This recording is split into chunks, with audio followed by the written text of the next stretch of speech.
Right, so this is going to look a bit weird for anybody watching on YouTube because we've probably transformed into different clothes in about 2 seconds. It's like more changes than a Beyonce concert going on right now, Kevin. I like it. I like the analogy. So for those who are thinking, what is going on here? If you were listening on Spotify, then there's going to be no difference at all. It's just going to be like a continuation of the combo. But we were talking for so long last time that it went straight into one of my tuition sessions, so we have to end super abruptly. So welcome back, even though for some people it'll be like there's no time has passed at all. And like for the continuation of where we were going with our conversation, it was sort of motoring along towards that opening the door on the mental health side of people sitting teaching, that ongoing. It's the boiling pot for me. So how often use it? It's being in that boiling pot. You're a lobster, and all the while you're in there, it's absolutely fine. But when you come out, you realise what was going on, like to you personally. And everyone has their own personal stories. I don't know. We spoke before we recorded last time about this for you personally. So let's start there. Like, and I can tell by the way we've spoken about this before, it's something that you're really passionate about. Yeah, absolutely. So I suppose, as is the way, we go right back to the beginning.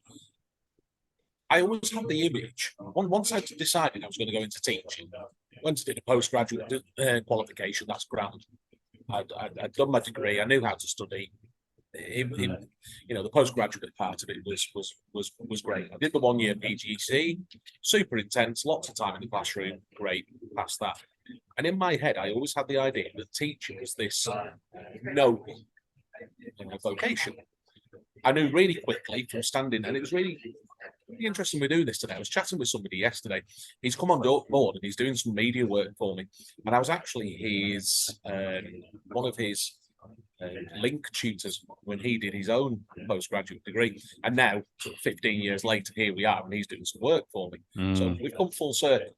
But we were talking about the idea that, so when I was this link tutor in a school, I basically failed two PGCE students, didn't put them through, didn't give them grades they needed. And both of them for the exact same reason. And it was quite simply this: they would stand at the front of the classroom when it was time to do their not necessarily the observed lessons are always something which don't enjoy. I was always the opposite way. I always enjoyed the observation.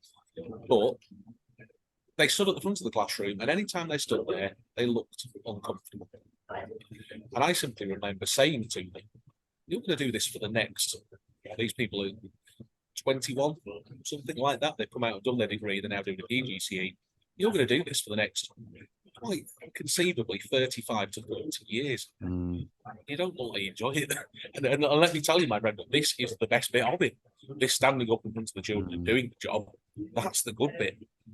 And so both of them decided not to go on with their qualification. And that was the first indication to me, or rather, that was something I remember very clearly, that said I was still in it for the right reasons. Yeah. I got into it for the right reasons, and I maintained those right reasons.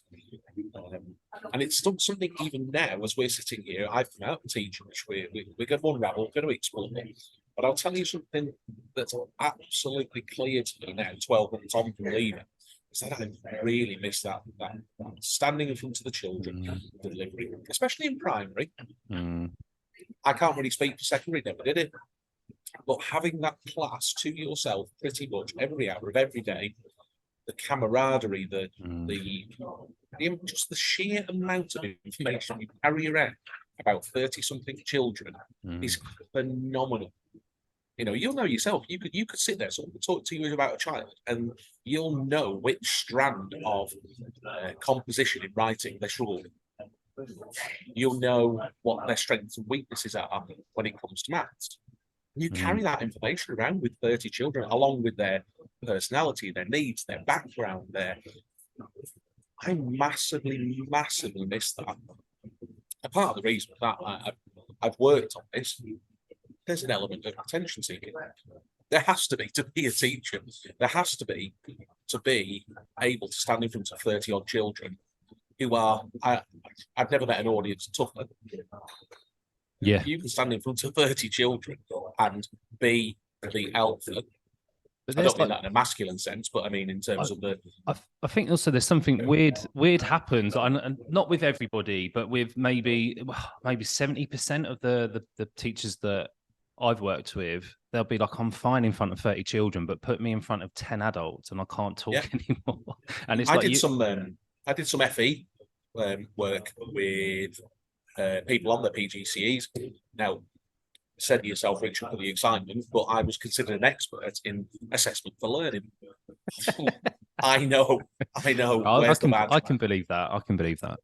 But I mean, talking technical, AFL is the basis of all really good delivery. Whatever you're delivering, what are you trying to achieve?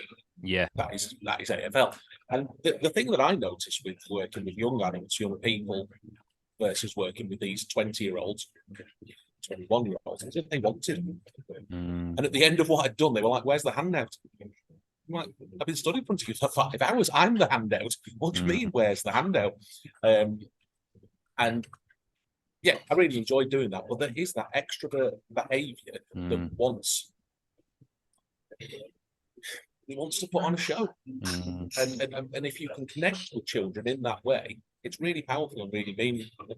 But let's just be very open and honest. And it's something I think I miss because I crave that.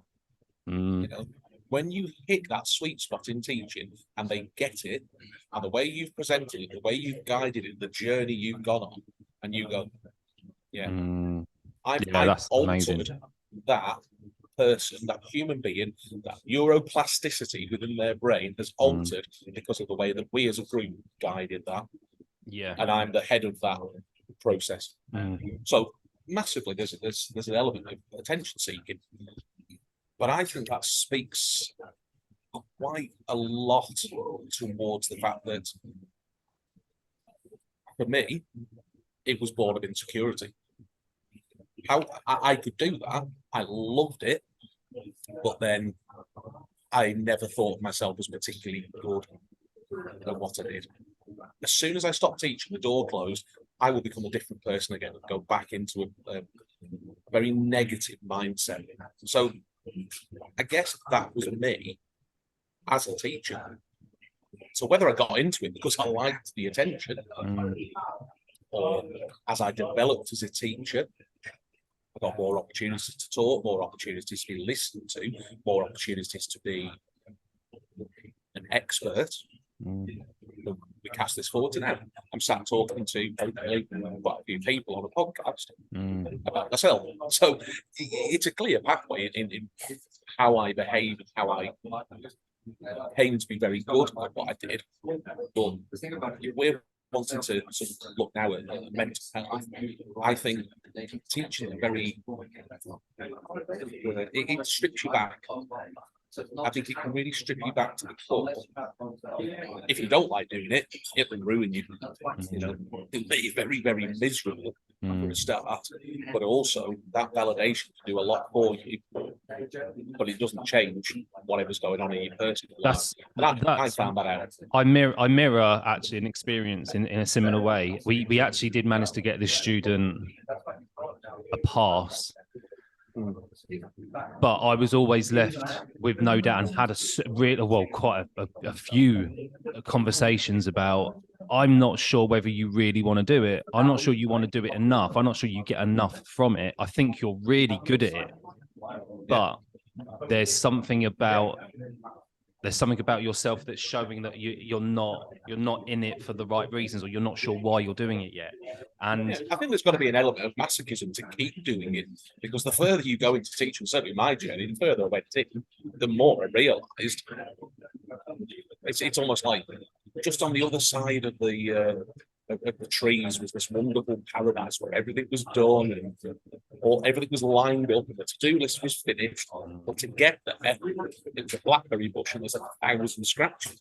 And you get a few little blackberries on the way through and it's quite nice and all the rest of it.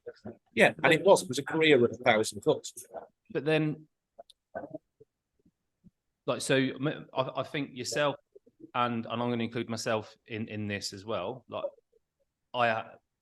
I can't put it any more eloquently than what you said. Like, if you don't absolutely love the job, it's not going to be something long term. And even if you do love, let me separate that out, Richard. The job and the vocation are two very different things, and they are getting more different. That's why more people are leaving. The job is not the vocation. The vocation is the love of standing there. Yeah. The job is being able to put up with doing all the stuff that allows you to do the vocation. So for me, there's a very clear distinction. It's why we're losing so many teachers. Is the job. There's a friction between the two, isn't there? Absolutely. Like, you have to. Absolutely. I used to say to this particular student, like, what is it in the job that you love that's going to make that part swallow? Going to make you swallow that part of the job, like the other part. So if there's a part that you absolutely love, like for me, it was like you. I loved in that being in charge of a class, being at the front. And at that time, I was Key Stage 1, so it was very much like I absolutely love circle time. I absolutely love sharing a story. I love it when someone calls out and changes the story for me, like does something like sort of out of the ordinary. Like, I love all of that. But I also loved coaching the football team. I also loved the fact that I delivered staff training. There was a wider commitment to the community of the school, which I absolutely love, which I think is why now I bring that into other areas of my life. Like, the community aspect of something is really important. But I absolutely hated the other bits, like where I had to like do APP, or we didn't do APP, we did a variation of it, you know, that assessment, and then you're ticking boxes, and it's hours and hours and hours of your life, but doesn't necessarily impact the child's learning. And that was the big friction for me. So I used to sit there and say, what's the bits that you can get involved with that makes the other stuff tolerable? And there wasn't an answer. And she ended up, to give a really long story short, because we're now about 6 years into the future now, she went off and was a TA for about 4 years, and a very good TA, because she was a great teacher. She's now just started to teach. By January last year, she came to see me. We was having a conversation because I was trying to tempt her into the business. I was like, look, you're a great teacher. I want you to come and teach. She didn't want it. I kept trying. She's now a full-time teacher. In January, she came to see me just before Christmas and was like, look, this has been offered to me. What do you think? I was like, I think you're amazing. My opinion's not changed. Like, go and give it a go. Like, I still think you'll be good at it. Like, maybe. But you've got to, it's like so many things, Richard. You've got to, I suppose, if you look at relationships, you know, you've got to go and fail at them and realize what a bad one is, or realize what a bad version of you in a relationship is, before you come along and you find your right path. And that's so hard to do when you cannot stand still. And that's, again, using relationships as an example, you're so tied into it, you're so busy, especially if you've got children, marriage, all the rest of it. You don't stand still and get outside that relationship often enough. You just stumble through, and all of a sudden you're so far down the path, you're not entirely sure where you started or where you're going or even where you are. Teaching, very similar. You have so little time to stand still that it's no wonder people get into a loss. But try get back on the path of mental health, which I know I've left, but tie that into real life and that inability to get off the treadmill. And I would have to admit that teaching probably saved me at certain points. I'm more than happy to admit now, many years on, that I suffered with quite severe depression, but it was undiagnosed. You know, I think we spoke last time about my background, very working class, very no complaints about my childhood, full of love, wasn't full of money. You know, it was what it was, but you know, nowhere in there was the preparation for God, everything sucks, what do we do? And I think now, just the idea of me being able to sit here and speak and hope why am I doing this? Hopefully someone gets to listen to it and go, that resonates with me. I understand that here. I didn't have any of that going back probably over a decade. So at that point, I was married. I'd had a job lined up to go and teach in Japan. So I'd spent 2 years. I went for the first interview, didn't get it. It was a really quite tough process. It was a really good company. Went back the second year and got the job. So everything was lined up. I was going in early October, contract was signed, etc. And then in the August, I met my now ex-wife, mother of my 15-year-old, and fell in love. I did all those things. Didn't go to Japan. So sliding doors moment, because there was never going to be kids, there was never going to be marriage, none of that business. That wasn't my plan. I was a linguist. German and French was my degree. I'd have gone to Japan, 2-year contract. I'd have learned some of the language, moved my way up the company, and off you go round the world working for them. So that then all of a sudden slammed into this totally different world, which is why I came into teaching, because I needed the stability. I needed that recognition. I'm a teacher. I'm secure, I'm solid, I'm trustworthy, I earn a good living, I've got a job for life. Short of anything really outlandish, teaching is a job for life. And then I got into it and I was like, oh, it didn't solve all those things for me that are now starting to cause this depression. And I stumbled through my life for, looking back on it now, probably 5 years with really quite debilitating depression. Yeah, I could stand in a classroom and I could deliver outstanding opportunities for children to learn. It really was my salvation. And I can clearly remember my head teacher at the time, who was a wonderful influence on my career and very straightforward and direct speaking. And she said, "You're a different person." She said, "You're a very difficult person to manage." There's a training course for that, isn't there? Managing difficult people. I did it years later, and I'm sitting there going, "Are they just watching the last 10 years of my career?" But she said, "You're a really difficult person to manage, yet in the classroom, it's so natural." I said, but what I didn't realise at the time is that was the real me. All the things that I needed were being I'd created around me in this small bubble. I could manage that small bubble where I was in charge. The bigger bubble of life, absolutely not. And it ended in, the end of my marriage, which I look back on now, and there was no great drama. There was no huge blow up. There was no massive infidelity reveal or anything like that. It was just simply a toxic world to be in. And I have to hold my hands up and say I was massively responsible in many, many ways, not solely, but I certainly can hold my hands up now and look back and go, gosh, I didn't really like that guy. Yet at the same time, managed to continue to progress in a really challenging career. So in terms of mental health, being male, being a teacher, I had two very, very different worlds.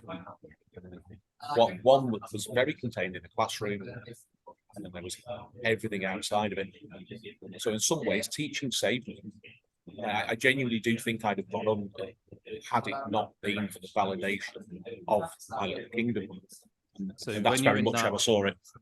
So when you're in that stable, almost you're in your comfort zone because it's you, isn't it? Like that's what you're saying. Like when you was in the front of the classroom, that is the real you. That's you. Yeah. You're, I suppose, in control of that little, I say, the four walls that you're in, and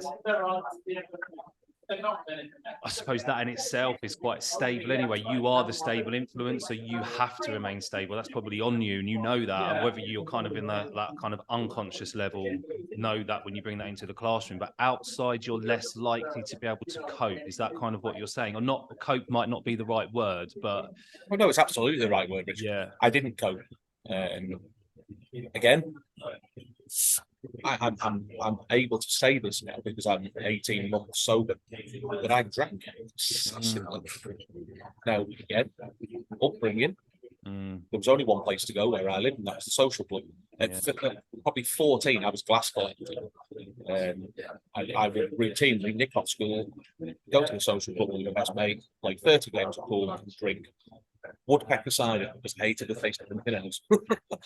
But at 14, 15, but it wasn't wildly unacceptable. No. I came from a very small place and all the rest, blah, blah, blah. You know, there's no violins here. I'm just giving you the reality of it. You know? So alcohol straight away was a massive influence on my life. Yeah. I started playing senior rugby. I was 15 when I started playing for the first team, and this is rugby when it was, you know, if you didn't come off with stud marks all over your back, you were considered not to have played a good game. Yeah. The version they play now, much safer. But at 15, I'm playing senior rugby. Well, what's the prevalent culture in rugby? Drinking, and I mean excessive drinking. Yeah. Then I started, about the same age, I started following Liverpool left, right, and centre, actually physically going to the games. What's the prevalent culture in football? Heavy drinking. So you combine, and it's only now I sit outside of it and I think to myself, how the heck some mornings did I do what I did? You know, I was never a teacher with a bottle in the drawer. Don't get me wrong, I'm not painting that picture. Nipping into the cupboard out the back. Yeah. And I also never have elbow patches, but you know, other than that, plenty of cliches. So I was never in a position where I wasn't safe. So that's absolutely clear and adamant in my mind. But we all know what thick head is like the morning after. And I did that routinely for years. That was just my natural state. And the problem drinking is the drinking of my own. So now I've gone from being social, I've stopped playing rugby, treating, can't afford to go to the football. You know, my marriage is in a very bad place, money's in a bad place. In what's my company? Companies, the alcohol. Very dangerous place, and you can see how this all starts to unravel. You know, the depression builds. You know, you really should get out of the situation you're in because you're not doing your wife any good, you're not doing your children any good, you're not doing yourself any good. But we'll perpetuate it, and on we go. And then you'll have those weeks at school where everything's golden, where you produce something and the head teacher is absolutely chuffed with you, where your to-do list is almost done, and you think everything's absolutely golden. But they're very few and far between. So my mental health at that point, I look back at it now and I do wonder how on earth I used to get up and go and do it. And it could only have been the salvation of the fact those hours in the classroom, I just did what I would do. I think I spoke to Sharon about this as well, because she shares her, like, you know, similar story in that there's a relationship breakup, moving away from teaching. She talks a story about standing in the field, and she's probably told you that before, you've heard it before. And there's something about this, for me, something about resilience. And Sharon was like, no, it's not resilience. She called it something else. So even if it is something else, I'm still going to give it the word resilience. Like deep down somewhere inside, there's still something left. There's that thread that's still Kevin. There's that thread that's still Sharon, and the thread that's still all of us that you can still access. And that, for me, I don't know, maybe it's not resilience, but it's something else I don't know the name of, but you still find it. It's still that, I think, purpose maybe comes into play here. Like there's still a wider thing that you know that you're needed. And like you said, that there was, when you're in front of the class, it was you and you crave that thing. I don't know. It's very painful. It's very painful to look at it. It's only because I've done quite a lot of work going back over this. Certainly, probably more in the last 18 months than I've ever done in my life. Going over this and looking at it and thinking, you know, I've made a massive change in my life. I've shifted in a huge way. let's have a look at this. Let's have a look at why. Let's have a look at where we're going with it. Because I'm going to fail at things. You know, I've had a couple of failures in this business since January. Yeah. Not catastrophic, but they've led to difficult conversations or some reassessing and going, oh, right, hang on a minute, right? I'm here now. That's wobbling. But I'm so much more in a position. So in my personal life at the minute with my parents, they're elderly. We've got a really complex situation. Not something of anyone's, not of our making, but as anyone who's got elderly parents, you know, they're a challenge. Yeah. Love them dearly, but they are a challenge. My ability to separate it is so much different. It doesn't weigh me down. It has its own box. That's only come from looking back and going, every single thing weighed me down. You get to a certain point where you're like, I don't have enough, or even in the good days, to get anywhere near back up to where I need to be. And I was talking to Sharon about this a while ago. I came up with a phrase of dip to the middle. So if you'd looked at me back then, I could have the highest highs.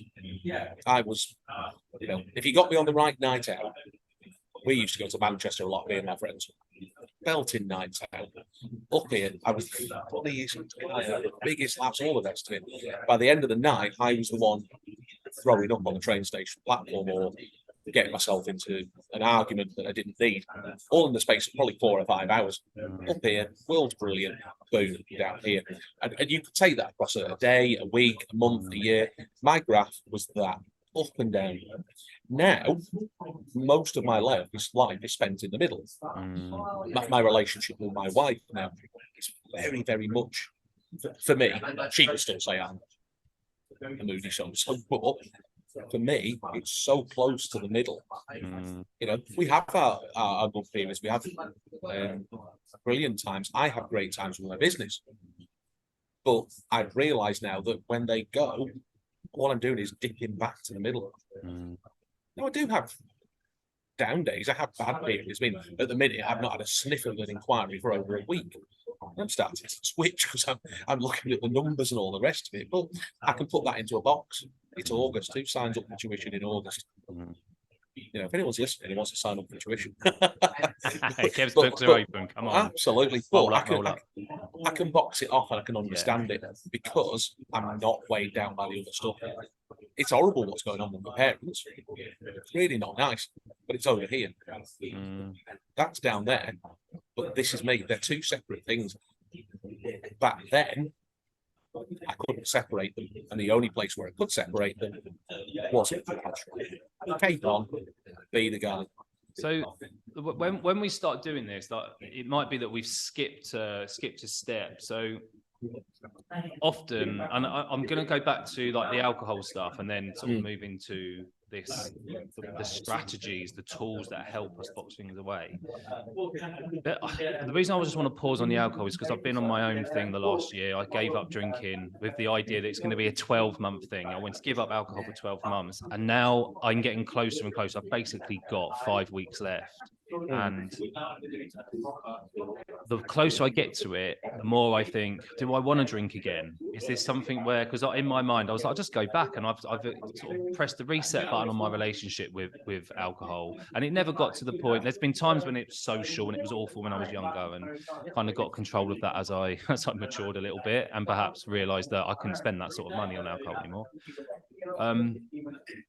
I just look at, I see it everywhere now, like even in Facebook groups, social media, where people are like, oh, a long day, glass of wine needed, stressful day, can't wait to get home and crack open a bottle.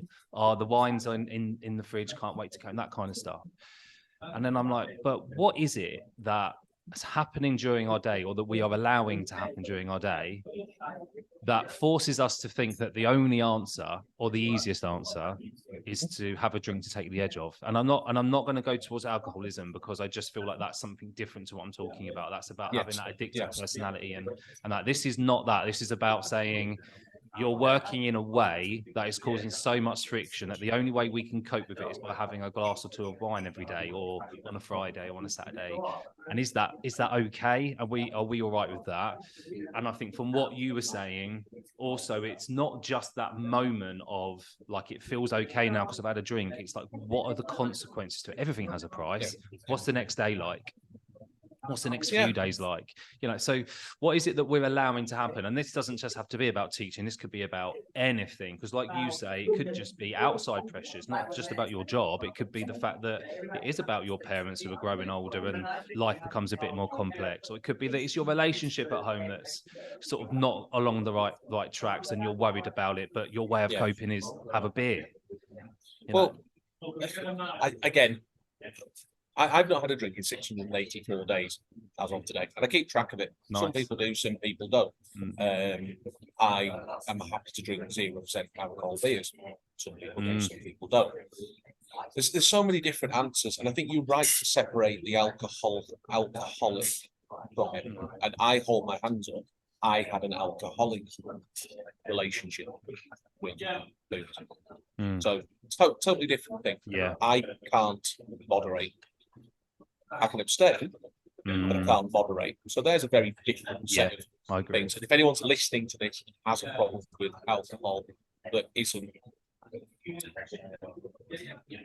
as we'll go on to discuss now, if it isn't this, and you're sitting there and you can't moderate, that's a whole different kettle of fish. I absolutely advocate getting out there and getting help for that, because that is not something that a conversation on a podcast with two good-looking fellas is going to solve. Looking for the second one. Yeah, I'm looking for the first one. Look, deadly serious. Sure. I'm at a point where you and I can have a conversation. You want to hear what I've got to say about things, so it'd be remiss of me not to say you cannot moderate alcohol and you are alcoholic. This next conversation is a different thing. Yeah. So that's just my little point there. But in terms of relationship with alcohol, societally, let's just remember one thing: alcohol's a poison. It absolutely is. It poisons the body. That's what it is. Very mild, but hey, I went to Bali many years ago, and forgive me, I don't know which way around it is. Ethanol and methanol are the two active ingredients in alcohol, and you steam one off and leave the other. Someone had got it wrong in Bali. They created like this moonshine, and it was what was drunk in all the local bars. And somebody got it wrong, distilled the wrong one off. Forgive me for not knowing the technicalities of it, but killed a load of people. And it's only a tiny amount, in terms of volume. Yeah. So number one, it's a poison. But number two, it's a societally acceptable poison. And if you go back to the 50s, 60s, 70s, or certainly when I was growing up in the 80s and 90s, smoking was absolutely ubiquitous. It just was. And I remember very clearly going into a bar after they banned smoking and thinking how bad it smelled, because the smoke covered it all up. I see people smoking now. I don't know about you. I think it was really odd, because as a society we've moved away from it. They used to sponsor every major sporting event. You can't do that now. They've done the same with alcohol. So there's another part of it. It's societally acceptable. In fact, being somebody who doesn't drink, I'd be interested to know what you've experienced here. I'm sort of an outcast, and people look down at you almost suspiciously at you when you say you don't drink, especially when you stood in a football ground. And 99.9% of those people are chugging away. I get a lot of stick on the bus that I go on for drinking Red Bull. And I've had to have conversations where people tell me that Red Bull is more dangerous than alcohol. Sorry, I should say I have to have conversations with drunk people about how dangerous you're never going to win that one. Yeah, but it's so ingrained in us. Yeah, absolutely. Yeah. So ingrained in us to accept that alcohol is your friend. Then it's dead easy. And for me, the number one reason you drink is to avoid social awkwardness, to avoid insecurity, to avoid dealing with the thing that it is that's made you drink. And all you are doing is paying it forward to the next time when you haven't got alcohol in your system. When your conscious behaviour comes back, when your awareness returns, because that's what you're doing, you're dulling your awareness. The actual literal thing that defines us as sentient beings. You're just dulling it. And when it comes back, that problem has not gone anywhere. And as I live with the experience, I created so many more problems because I never dealt with the ones that forced me to drink. Do I still want to drink? Absolutely. There are some days where the problems are just too much. I know I'll deal with them, and I know as it goes down the line, I will have to deal with them. But I just want to stop in that moment and not deal with them. But I don't have that excuse there. I don't have the, it's just one, it's just two, it's turned into 12. I don't have that excuse because I don't have the first one. So I've had to confront these things, face them dead on, which is absolutely very frightening, actually, to sit there and think I've spent 30 years of my life using a substance so I don't have to confront it. And I've got no coping mechanisms. And that's how I was spat out from drinking. And I'm like, oh my God, I actually don't know what to do in these circumstances. It's bloody hard work.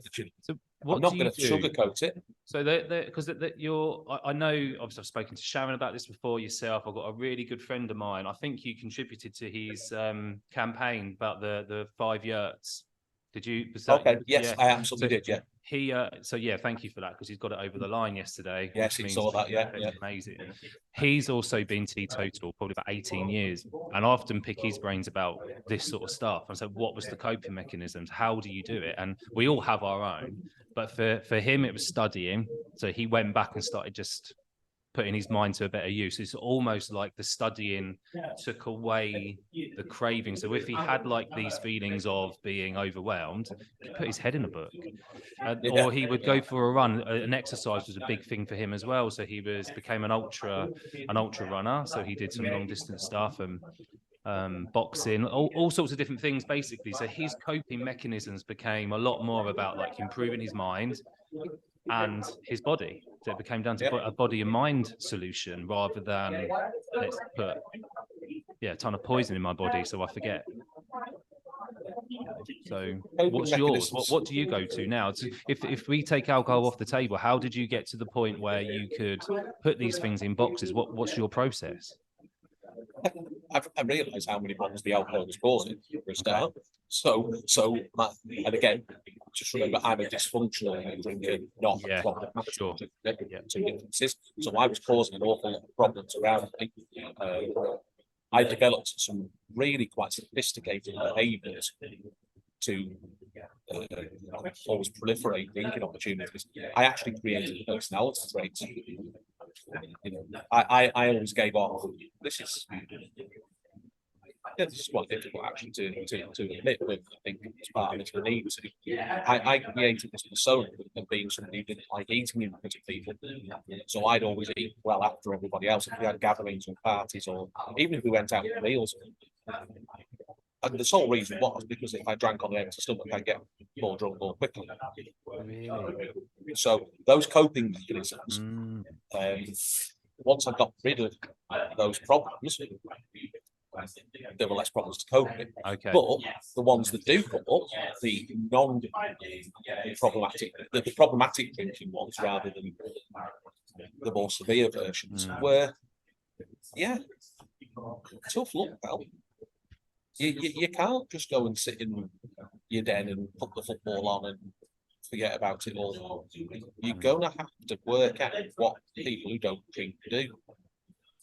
And that came from watching things. I'm a YouTube advocate. I get lost in YouTube. So I read a lot. I watched a lot. I listened to podcasts about it. And then a funny thing happened. I became not evangelical, but I realised that my behaviours were really born of this, almost like a need to be different. again, going back to this love of standing in front of children and delivering that craving attention. And I turned that around and went, right, every one of my close mates laughed at them. Not perhaps cruelly or openly, but as in like, yeah, right. Come on. We all drink heavily. We've always all drank heavily. And you drank more heavily than anyone. Come on, you care. This guy, when there's a single to be had, you'll have a treble. You know. And I'm like, right. Well, let's turn that personality trait around and let's be unbelievably over the top with not drinking. Let's have none. The ultimate expression of knocking drinking on the head. And it became almost like a bit of a game of, can I do this? Can I actually do this?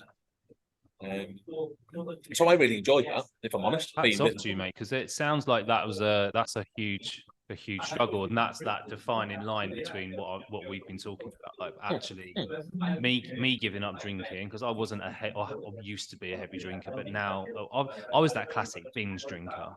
Yeah. I wouldn't drink for ages, and then I'm football, not rugby, so way softer than you boys.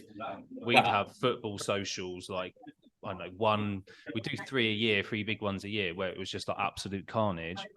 But other than that, I wouldn't really drink too much. So me giving it up is slightly different to somebody who needs that extra help or extra push. Maybe flip it around. What? Give me an example in a few weeks' time where you've decided you've done 12 months. When would you want to drink and match that with a wine? Because we talk a lot in business, don't we, about a wine? Why? Yeah. What are we doing in business? So I'm going big on editorial at the minute. Why? Because it gives my business legitimacy. So we're always matching a what with a why. Fast forward to when you've done your 12 months. Why would you want to drink? Do you know, I think it's a feeling thing for me, and I wrote down, because what you was talking about earlier was connections and community, and I for our 40th birthdays, I've still got friends from school, as a group of 7 or 8 of us. We went away to Malaga and we hired a villa, we sat around the pool, we had a few drinks, drunk beers, nothing like crazy. We're not all big drinkers. It wasn't like a big binge week or anything like that, but having that feeling of the sun, having a few beers because you're with your mates, it's a social thing. So the why there is more about community and fitting in because everybody else is doing it. Like, it's not about community, Richard. It's about fitting in. Yeah, they're two very different things. You can be part of the community and be very different, and still be within that community and play your own niche.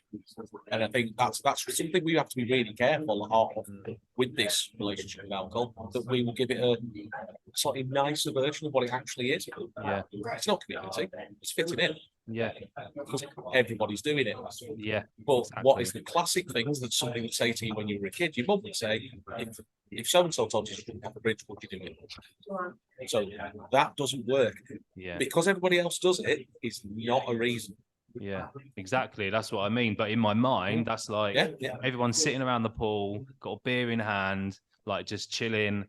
Doesn't change whether I've got that beer or not. It doesn't change the fact that I'm still in that community doing exactly the same thing. And it's almost like that justifying it. It'll make you relaxed. It'll chill you out. Yeah, it's a justification. Yeah, you justify. How many people smoke cigarettes and said it's for relaxation? Yeah, exactly. It does the exact opposite. It increases your heart rate.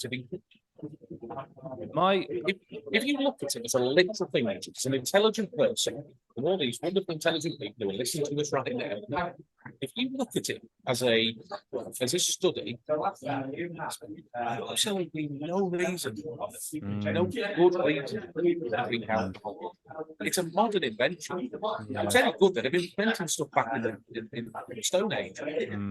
It's interesting. There is no good physiological, psychological behavior. There's no good reason to do it. We do it because it's everything. Yeah. That's the simplest way to distill it. The other side to this is like that for me, that temptation. So I knew there was going to be times when I would be almost like a trigger point, like I went to something at Christmas. It was like a Christmas get together with some old mates from school, and they were meeting at a local like microbrewery in town. I was like, "Come down, Rich," and I didn't like advertise the fact that I was giving up. I just told a few, because we went away on holiday, came back, I said, "That's it. I'm taking a year off."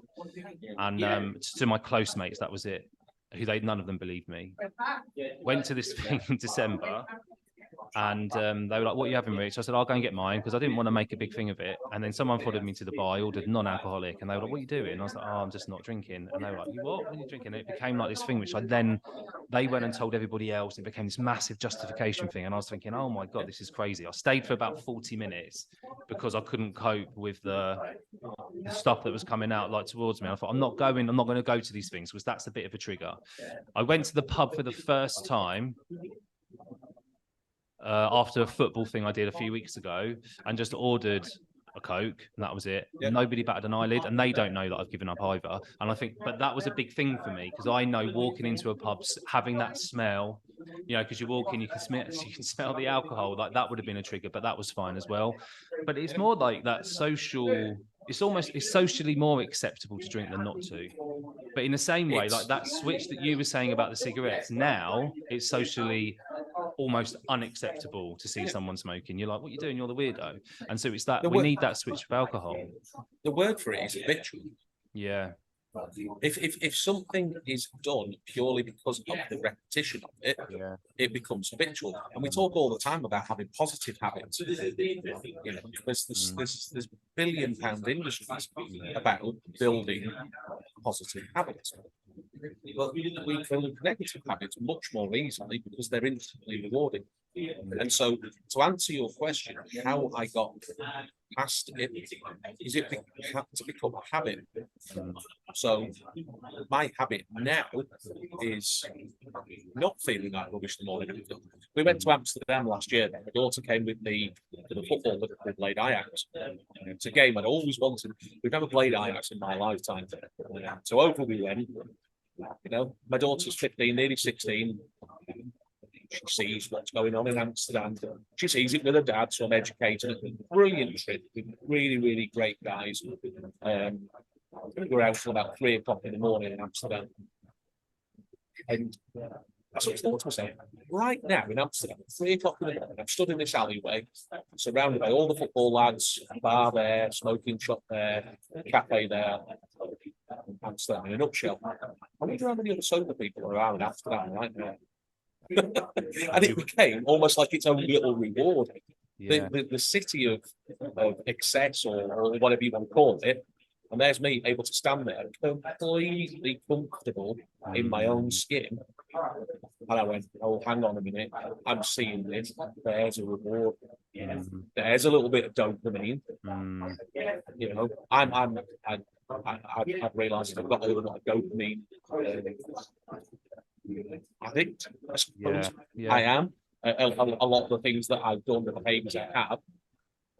The one thing I cannot, at this point, as my next big challenge, manage is food. I've always been a big bloke. I cannot manage emotional eating. I will. I've conquered alcohol, therefore, at some point, I will get to the right mindset. Food, there's positives, but it's all based on dopamine. And it's so easy to stick a glass of alcohol in your hand. Boom, there's the dopamine. That's the crux of it. It's a very, very easy, utterly accessible way to give yourself a short-term release from all of this. But I learned the long game of they say about the journey is more valuable than the destination. And that very much is about switching that idea of the dopamine hit of achieving something. And again, I can tie that to teaching absolutely. Ofsted, the big Ofsted. You can wait 3, 4, 5 years for it to come in. And when it came around, I used to have 2 days where I wouldn't sleep. I would just have everything going. I would almost always end up doing an observation, because I was always confident with observations. But every Ofsted I've ever been part of, I succeeded. And people were just so happy, so elated, and the relief in the room was palpable. Mm. And I hated it. And it was the disappointment of success, because I realized that dopamine hit wasn't as strong. Sorry, I realize now the dopamine hit getting there was nowhere near as good as the high I'd been on for 2 days. Yeah.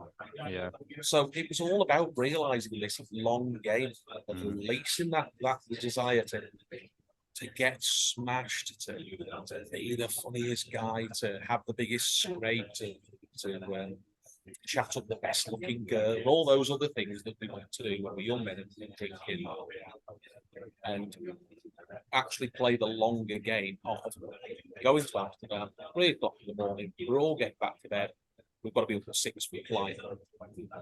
I get up, I'm shattered, but I'm sober. I knock on the room next door and they are in it. Be honest with you, Richard, I was not particularly accommodating to their sore heads. I took great delight in dancing in there, freshly showered and dressed, you know. I won't tell you the response that I got from the room, but it was hilarious because I knew my journey, you know, up to Brussels, flight home from Brussels, Manchester Airport home. I was going to be tired, but I'd be all right. I knew their journey was going to be bilious at best. And it wasn't about being mean to them. It was just like, look, that's the long game, and here I am. That's my reward. My reward is being all right. I think there's another. There's potentially another chat here, because this is something I really believe in, the long game. I think that it's something that you can apply obviously in many areas of your life, whether it is like you're saying, like food, drink, or whatever you can apply it to. And I think in business it's absolutely important that you play a long game. Don't keep searching for the short wins. I think that's really important. And I've just come off the back of reading a couple of books. I'm midway through the second one, where it's basically like the marshmallow test. Done that. Have you heard of the marshmallow test? No. Oh, so the marshmallow test was conducted, I think, in the 50s. I'd have to go and look at it, but it was where they put a 3-year-old and then a 4-year-old and then a 5-year-old in a room, and they gave the child one marshmallow and said, "If we're going to leave you for 5 minutes, if you don't eat the marshmallow, we're going to give you a second one." Okay. And so 3-year-olds can't really control that. You know, just eat the marshmallow because they walk away, leave them. That's it. They just want the pleasure. And what they found was from about age 4 up, those who could wait went on to have more successful lives. And I know we can talk about what success is, but usually went on to study more, went on to have like the higher positions in companies, or started up their own businesses, because they were able to delay gratification. I was able to delay that sense of dopamine. So playing a long game is the way we all win. However, particularly in the line of work that I've started to move towards, the coaching, the training, development, it's like the sharks eat the sharks in the business, because that doesn't sell well. Like, so people want a quick, easy win into running a business, making the business successful. You know, want to do it in 3 weeks, not 3 months or 3 years. And if we can delay it, and we're not talking about a long delay either. We're talking maybe 2 years at most. If you're consistent, you can have whichever life you want after 2 years. It will be down to you, as long as you're consistent, whatever it is that you're trying to do. Well, that's the hope, isn't it? I'm sitting there in the first year of the business. I only launched in January. The best phrase I've heard is very simple, which is lean into it. Yeah. You know, if it's robust enough, if it's strong enough, it'll hold up. Yeah. You know, if it's weak, you might stumble, but at least you know that it's weak in that direction. And I'm lucky. Yeah, I've got good mentors within the Nexus business. When I have stumbled, it's been pointed out to me. What I really like about that relationship is that it's not been pointed out to me and gone, right, that's an error. It's been like, what do you think needs to happen? Or where do you think you've got to? So in teaching, I try to tie things together. It's always very much that's a failure. And that's the whole system for children. Exams. That's either a yes or a no. You either are, or you're not. absolutely bonkers, but that's the It's awful, system. isn't it? It's awful. And it goes all the way through teaching, staff, and all the rest of it. That's not good. You are unsatisfactory. Mm. I mean, what you're searching for in your yearly review is that you are satisfactory. You know, and the only thing that you can get above that is outstanding. Yeah, It's weird, isn't it? pretty far apart. It's a Yeah. weird system. But you know, being okay. I'm okay at the minute. Mm. You know, I looked at my numbers at the end of May. I loved my cash flow. Mm. I look at my numbers in my bank account now. I've had 6 weeks where there's been no income. I'm still okay because why? I have the long-term view that my accountant and my head office have helped me see. So that small number now, because of what I'm doing this month, and I'm sponsoring lots of different things, lots of different ways of getting out there. I know that will come good as I go through the rest of the financial year. 2 years ago, I couldn't have done that. I could not have sat here with you today, knowing my bank balance in my business, knowing the commitments that I've got. I could not have sat here and done it. I would have self-sabotaged. And I've done this a couple of times with Sharon, got the phone, but Sharon can't do it. Not for a while. Not for a while, but I self-sabotage. I can't do it. These numbers just don't add up. She said, lean into it, pushed it. And if I look at that as a package of where I come from, deep-seated depression, being treated by something that is a depressive substance through my own fault, my own behaviours, my own choices. I'm not blaming anyone else. If I look at that journey, the most powerful thing that I gained is trust. And you are whatever it is in your life, let's get away from alcohol. Whatever it is you're using to distract yourself, you've lost trust in yourself. Whatever you're doing that is not working for you, it lowers that level of trust.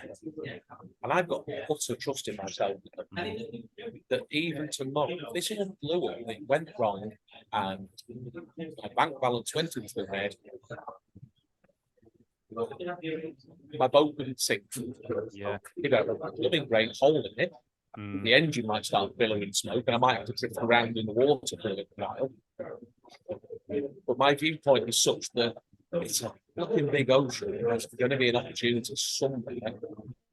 And I'll tell you what someone said to me, and this encapsulates my mindset. I'm a qualified scuba diver. Why do we do it? Because it's extreme, and we know my behaviour set is what can I do that's extreme to prove that I'm existing. So I'm sober. Let's throw myself into the water. It's slightly odd thing to do, but I absolutely love it. It's one of the best things I've ever done. And I was talking to somebody about this quite a while ago, and she said, "Do you not get claustrophobic?" Like, how on earth can you get claustrophobic in the ocean? I've been in the middle of the Indian Ocean, and that is absolutely mind-blowing. Because when the wave goes 6 foot above your head, you can't see anything, and you know there's nothing for another 20,000 miles. Part of the allure of doing it. And she said, think about it. You are 25 meters under the surface of the water, surrounded by something you can't survive in without your equipment. How could you not be claustrophobic? And you know what? It's never once occurred to me while I've been closed in. No, I couldn't feel any real. I couldn't feel any more. You know, you can't talk. You can hear only whatever's going on under the water. There's no conversation to hear. It's a very serene thing. Arms folded, your buoyancy is okay.